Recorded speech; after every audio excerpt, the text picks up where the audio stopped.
I walked into Aunt Patricia's lakeside house with a knot in my stomach, dreading the inevitable questions about my recent divorce. The familiar scent of turkey and cinnamon masked the tension I felt, as relatives greeted me with hugs that lasted a second too long. Uncle Derek was the first to break the ice with a joke about another failed right marriage. I forced a smile, hiding the pain beneath, as I noticed his wife Eleanor standing at a distance, her eyes avoiding his. If only they knew what I knew about their so-called perfect marriages. Before I tell you how I turned the tables on my hypocritical family, drop a comment telling me where you are watching from, and hit that subscribe button if you have ever had to stand up to family bullies. The divorce from Stephanie had been mutual, and as respectful as these things can be, but that did not make it hurt any less. We had been college sweethearts, married for 8 years, building what I thought was an unshakable foundation. I was 35 when we signed those final papers, ending what had once been my greatest source of joy and stability. The problems began gradually, almost imperceptibly. Small disagreements grew into heated arguments. Shared dreams diverged into separate aspirations. We tried everything from date nights to marriage counseling, desperately clinging to the love that had once seemed so effortless. Then Stephanie received a career opportunity she could not pass up. A prestigious position at a marketing firm in Seattle, 3,000 miles from our home in Boston. I encouraged her to take it, knowing how hard she had worked for such recognition. Maybe we could try long distance, I suggested. But sitting across from each other at our kitchen table, the one we had picked out together at a flea market years ago, we both knew the truth. Our marriage had been dying long before Seattle. The job offer was simply the push we needed to admit it was over. The divorce cost me $30,000, countless sleepless nights, and the belief that I knew what my future held. Starting over at 35 was not part of my life plan, but there I was, living in a one-bedroom apartment, learning to cook meals for one, and facing the pitying glances of friends who had watched our relationship dissolve. My extended family had always been my safety net during difficult times. Growing up, the Wright family gatherings were boisterous affairs, filled with laughter, good-natured teasing, and unconditional support. When I broke my leg during my sophomore year of high school, my cousins took turns driving me to physical therapy.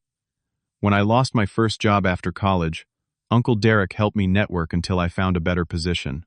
Throughout the separation process, my mother called me weekly, checking in and offering words of encouragement. I shared my fears with her, confident in the comfort of family during this painful transition. The approaching Thanksgiving gathering at Aunt Patricia's house seemed like exactly what I needed. A chance to be surrounded by people who loved me unconditionally, who would help me see that life continued beyond this painful chapter. I arrived at Aunt Patricia's lakeside home in Michigan on Thursday morning, greeted by the crisp November air and the sound of football commentary drifting from the living room. The two-story colonial was already bustling with activity. Aunt Patricia's husband Frank was tending the smoker on the back deck, surrounded by Uncle Derek and his wife Eleanor. My cousins Taylor Ryan and their spouses were setting up a table for appetizers. Aunt Margaret and her husband Tom were arranging family photos on the mantel. My mother was in the kitchen with my younger sister Jessica, arguing good-naturedly about the proper way to prepare cranberry sauce. 15 adults under one roof, all connected by blood or marriage. All with their own opinions about my failed relationship. The first hour went as expected. Aunt Margaret hugged me too tightly, asking how I was holding up with a tone usually reserved for funeral homes. Uncle Frank patted my shoulder and told me there were plenty of fish in the sea. My sister Jessica, always the protective one, stayed close, as if anticipating problems. Then came the first joke, seemingly harmless, from my cousin Taylor, as we stood by the appetizer table.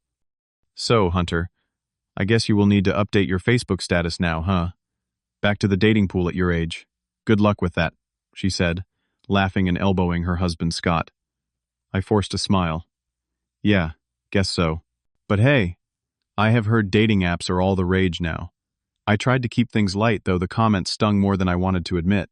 I noticed Scott looking uncomfortable, offering me a sympathetic glance when Taylor turned away to refill her wine. I attempted to steer the conversation toward my renovation projects in the new apartment, discussing the built-in bookshelf I had constructed from scratch. But the topic quickly returned to my personal life. "Commitment issues are such a generational problem," Uncle Derek announced loudly from across the room, clearly intending for me to hear. "In my day, when you got married, you stayed married.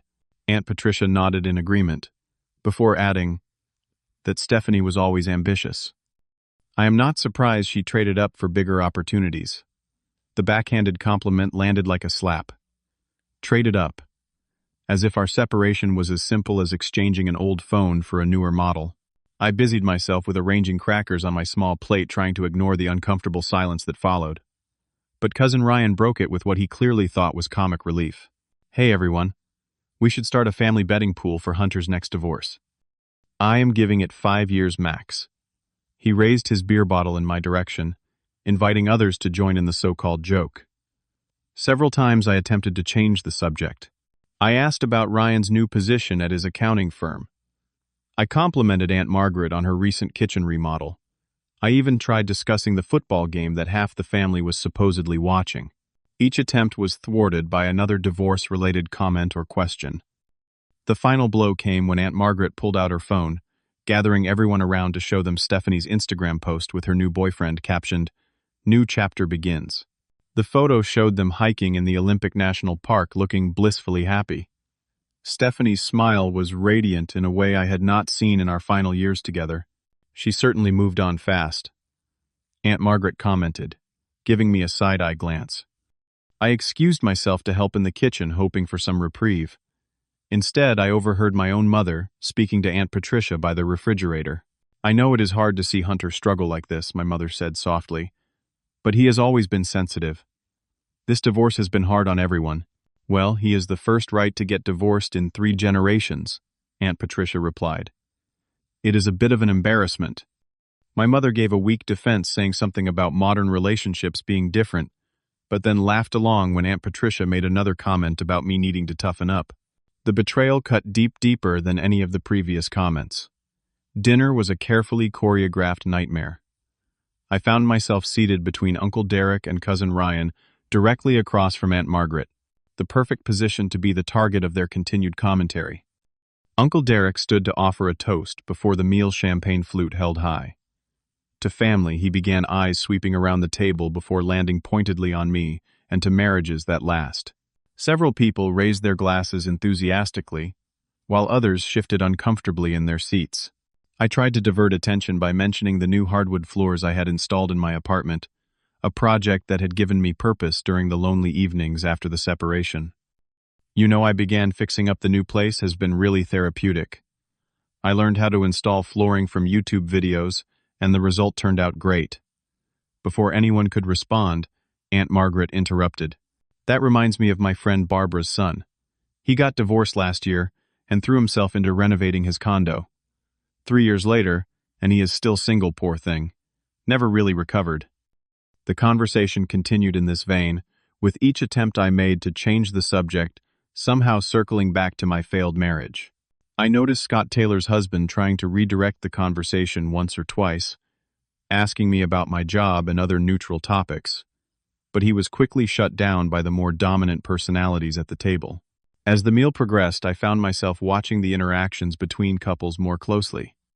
Uncle Derek's hand rested on the back of Aunt Patricia's chair, not touching her, while Eleanor sat stiffly beside him, taking small sips of wine and rarely contributing to the conversation. Ryan's wife Jessica kept checking her phone under the table, her smile never quite reaching her eyes when he spoke to her. These observations triggered memories I had long suppressed out of family loyalty. 3 years ago at my cousin Samantha's wedding, Uncle Derek had drunk too much scotch and needed help getting back to his hotel room. As I supported his stumbling form down the hallway, he confessed to a weekend in Las Vegas, with his secretary begging me not to tell Eleanor or anyone else in the family. "It was just one mistake, Hunter. You understand, right? Men have needs." I had helped him into bed, disgusted but unwilling to be the one to blow up my uncle's 30-year marriage. Then there was Aunt Patricia, who had called me in tears, after discovering Frank had a secret credit card with over $20,000 in debt from online shopping and frequent gifts to a woman he claimed was just a friend from his online chess club. I had sat with her for hours, listening to her pain and uncertainty about the future. She ultimately decided to stay with Frank, and as far as I knew, they had never spoken of the incident again. And Cousin Ryan. Just last year, I had helped him move some furniture to a small apartment he was keeping separate from the home he shared with Jessica. He swore it was just for when he needed to work late, but the women's clothing in the closet and the lipstick-stained wine glasses in the sink told a different story. I had kept his secret too, convincing myself it was not my place to interfere. I had been the family confidant, the keeper of secrets, the one who listened without judgment. I had never considered using this information against anyone believing family loyalty trumped all else. But sitting at that Thanksgiving table being mocked for a divorce that had been handled with mutual respect and dignity, I began to question that loyalty. Why was I protecting people who took such joy in my pain? The moral dilemma grew with each passing minute, intensified by the looks of discomfort on the faces of those not participating in the mockery. The breaking point came during dessert. Uncle Derek, now on his fourth glass of wine, leaned across the table toward me. "You know what I think," he said loudly, silencing other conversations. "I think Stephanie finally found herself a real man. Someone who could keep her satisfied, if you know what I mean." The table erupted in laughter. Aunt Patricia gasped in mock scandal but giggled behind her napkin. Ryan slapped the table in appreciation of the crude joke. My mother looked down at her plate, saying nothing to defend her son. Only 3 people did not laugh: Eleanor, Scott, and me. My hands began to shake beneath the table. Heat rushed to my face, and I could feel my heartbeat pounding in my ears. The pumpkin pie in front of me blurred as tears threatened to form. 8 years of marriage, reduced to a joke about sexual inadequacy. My pain served up for entertainment between coffee and dessert.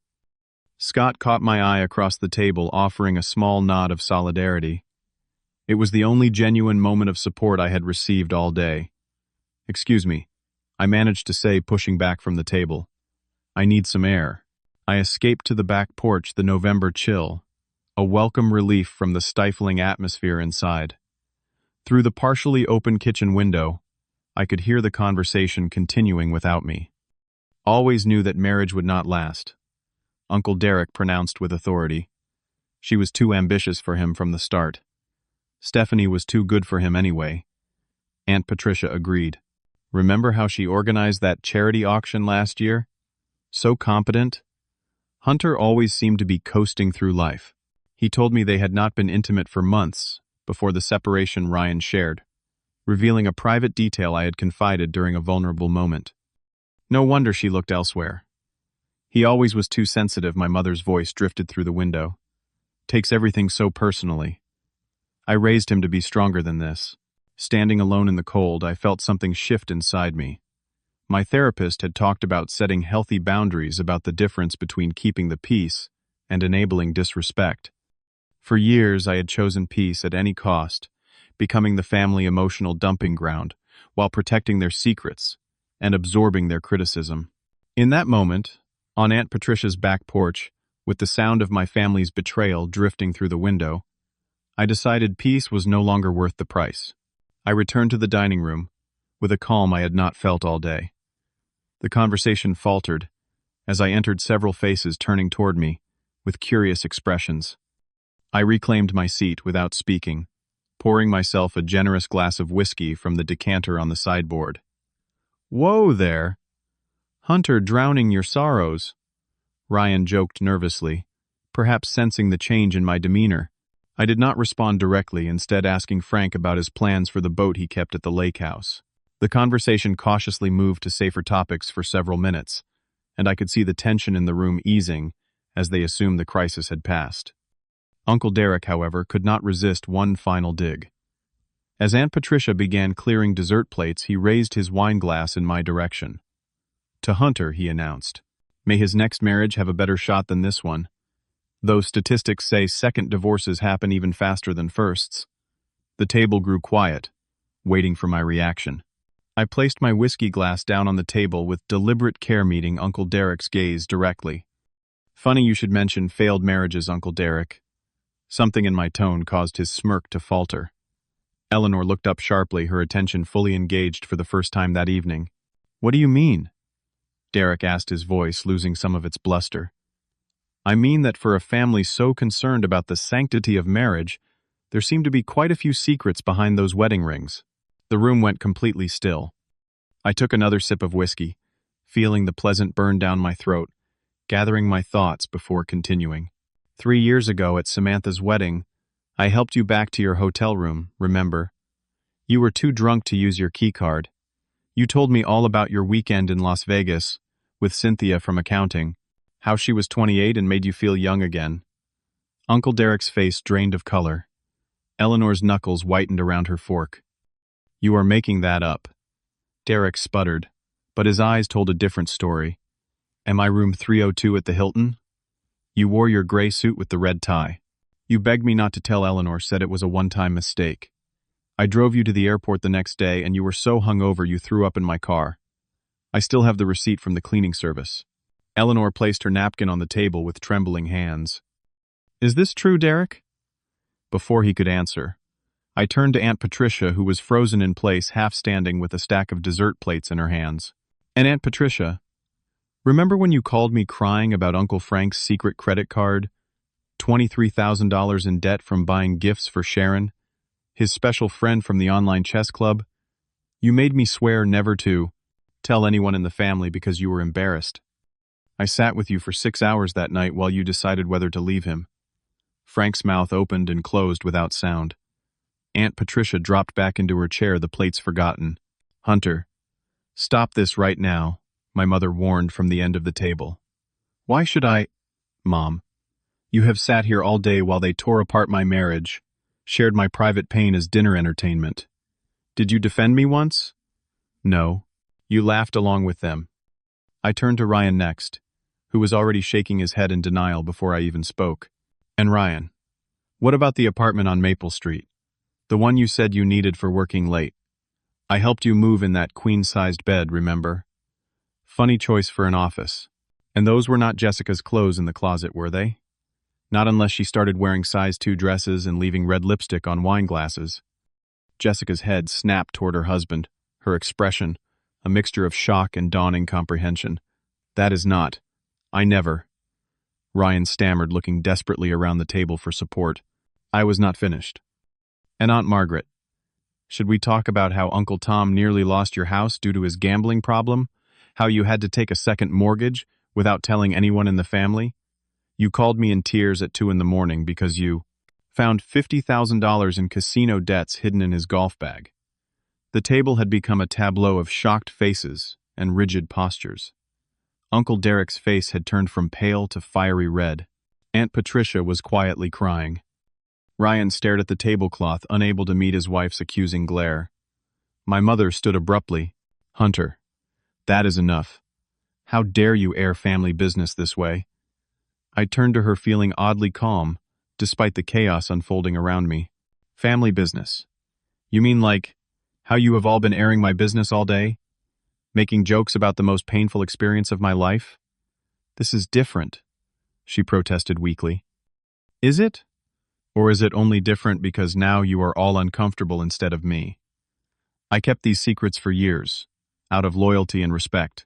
What loyalty and respect have any of you shown me today? Uncle Derek pushed back from the table, his chair scraping loudly against the hardwood floor. This is outrageous. I will not sit here and listen to these lies. He threw his napkin down dramatically. Are they lies? Derek Eleanor asked quietly, her voice cutting through the tension. Because Hunter seems to know a lot of specific details. Derek turned to his wife, his expression shifting from anger to panic. Eleanor, we can discuss this at home. Yes, she replied coldly. We certainly will. Around the table, similar reckonings were taking place.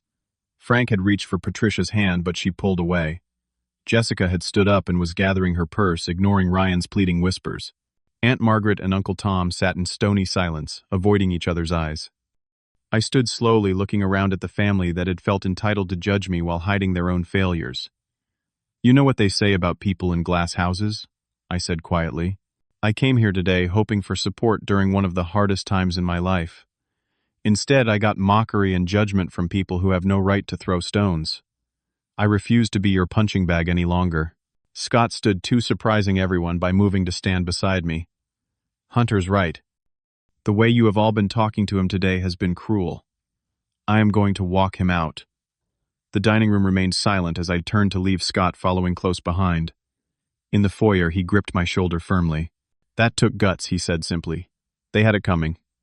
Thanks for the solidarity in there, I replied suddenly. feeling drained. Are you okay to drive? I nodded. I only had the one drink. I will be fine. We walked to my car in silence. Before getting in, I turned to him. Sorry if I made things awkward for you and Taylor. Scott shrugged. Taylor and I have our own issues to work through. Maybe this will be a wake-up call for everyone. As I drove away from Aunt Patricia's lakeside house, I felt a storm of emotions. Vindication mixed with guilt. Relief tangled with regret. The family I had once seen as my safety net was now in tatters, partially because of my actions. Yet for the first time in months, I felt like I could breathe freely. The first panic attack hit about 20 minutes after I left. Parked at a gas station, my hands trembled so badly I could barely text the hotel to confirm my reservation. What had I done? Years of family relationships potentially destroyed in one impulsive moment. My phone buzzed continuously, with incoming messages, each notification sending a fresh wave of anxiety through my chest. That night in the hotel room, I scrolled through the aftermath. The texts ranged from furious to devastated.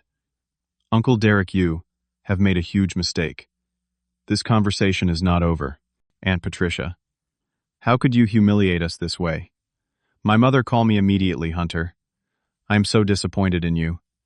Only 3 messages offered a different perspective. Scott, you stood up for yourself. That takes courage. My sister Jessica. We need to talk, but I get why you did it. Love you, bro. And surprisingly, Eleanor I have suspected for years. Thank you for the truth. The next morning, my mother called as I was checking out of the hotel. Her voice was raw, like she had been crying all night. Hunter, what were you thinking?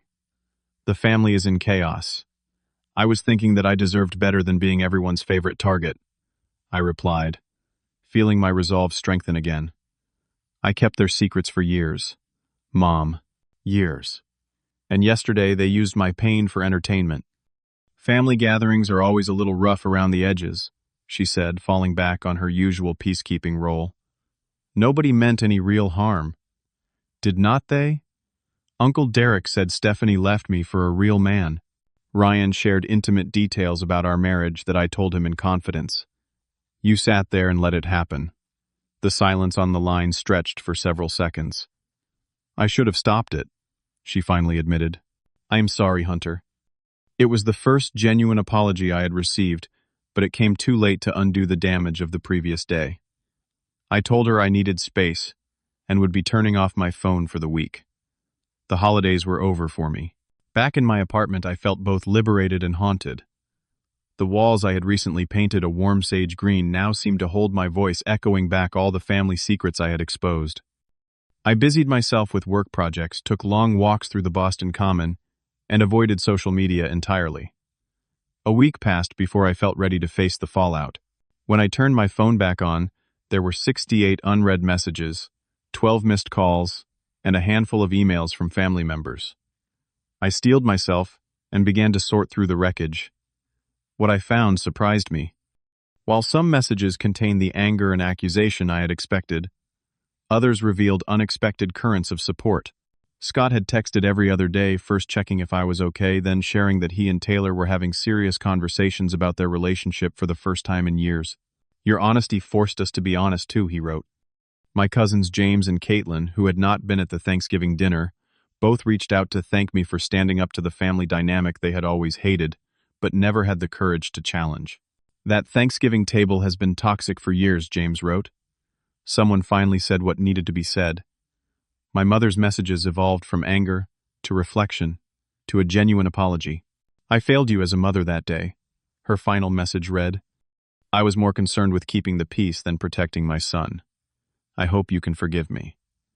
The most surprising communication came 2 weeks after Thanksgiving.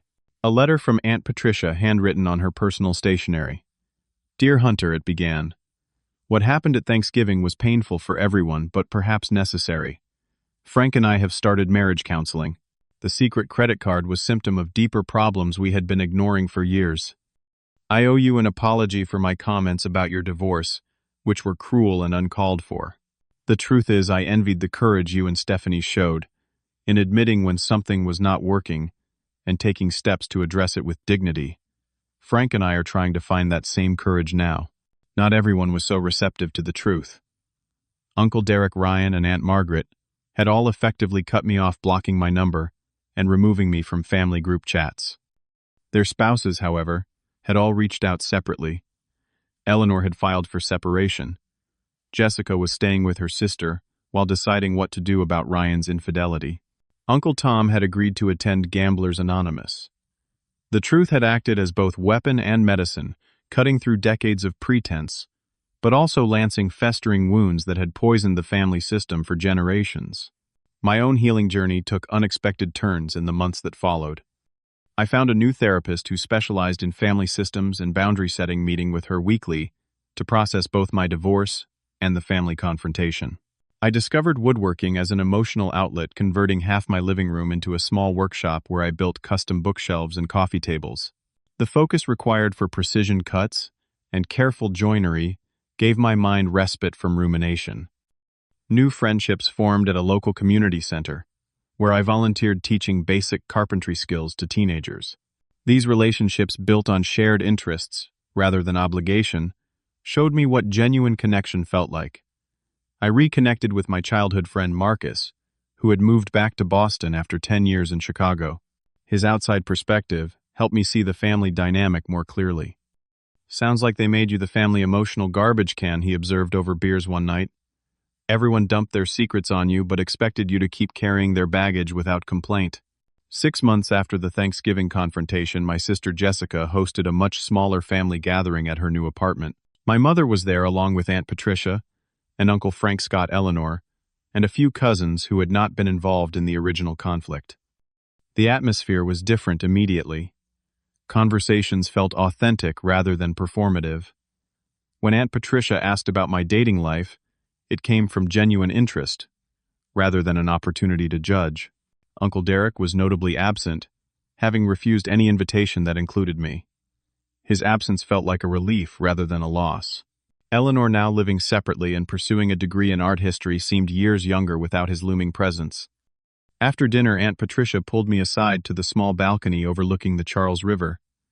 "I want to properly apologize," she said, her hands wrapped around a mug of tea. "Not just for Thanksgiving, but for years of judgment. Frank and I spent so much energy pretending our marriage was perfect that we nearly destroyed it in the process. Our counselor says the healthiest families are not the ones without problems, but the ones who can talk about their problems honestly." I nodded, feeling an unexpected warmth toward this woman, who had been a source of so much anxiety for years. "I am sorry for how I exposed everything I offered. It was not the most mature approach." She laughed softly. "Perhaps not. But sometimes a forest fire is necessary for new growth." The evening ended with tentative plans for future gatherings. A smaller family, perhaps, but one built on more solid foundations.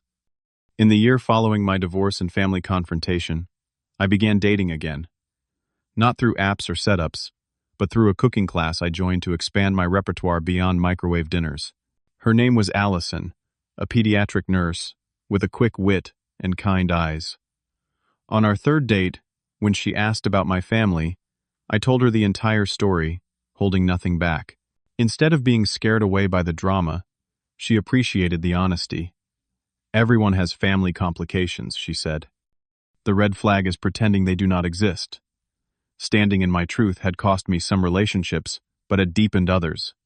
It had cleared space for new connections, based on authenticity rather than appearance. The painful process of divorce had eventually led to a more genuine way of living that I would not have found otherwise. I still keep the letter Aunt Patricia sent me, a reminder that truth, while sometimes painful, offers the only real path to healing. Glass houses may shatter when stones are thrown, but perhaps some structures need to fall before stronger ones can be built in their place. Have you ever had to stand up to your family when they crossed a line? What was the hardest part about setting those boundaries? Share your story in the comments below. And if this resonated with you, please hit that subscribe button and give Taman, end quote, this video a thumbs up. Your support helps me continue sharing these real-life experiences. Thank you for listening. And remember, sometimes the most loving thing you can do for yourself and others is to speak your truth, even when your voice shakes.